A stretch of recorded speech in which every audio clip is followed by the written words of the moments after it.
People threatened to sue us. The guest we had on, he was asked, can you take the episode down? And he's a man with a family, so, you know, we respected his wishes and we took it down because obviously people came back to him and said he can't say certain things on the pod.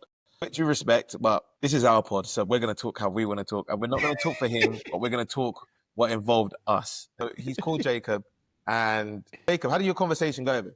So it was weird and confusing. So he started off with just explaining why he wanted the episode down, which to me, I didn't understand personally. Because he was basically telling me that it's going to reflect badly on our guest. And I was thinking, how can the truth reflect badly on our guest? And then he proceeded to say that image that was presented as for the football club itself was false. And I said, what was false? He then proceeded to say certain things were fabricated. I said, what was fabricated? None of these things were fabricated. He said the racism that happened was true. I said, so what's the problem with the racism getting out? He then said they wanted to keep it under an independent coverage because at the time, that's what they did. So the situation that happened. Racism happened in the football club. We addressed the racism that happened in the football club. Exactly. You're now trying to keep the coverage independent. And then when it comes out to the public light, you're saying, oh, lawsuits, solicitors, suing. I said, Interesting.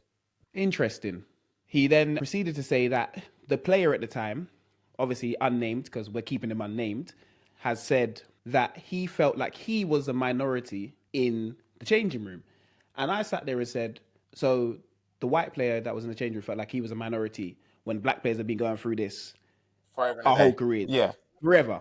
I'm trying to understand here. The man spoke up the truth when it comes to this racist situation that the guy said. Yeah.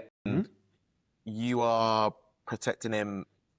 I don't know what you're trying to protect. Are you protecting the image of the club? Because he spoke his truth. And you know what? Right. He's being brave enough. And this is why a lot of players don't speak, because this is the shit what goes on. And we know what you're protecting, really. It's not the football club. You're protecting the person because of the role they're in right now.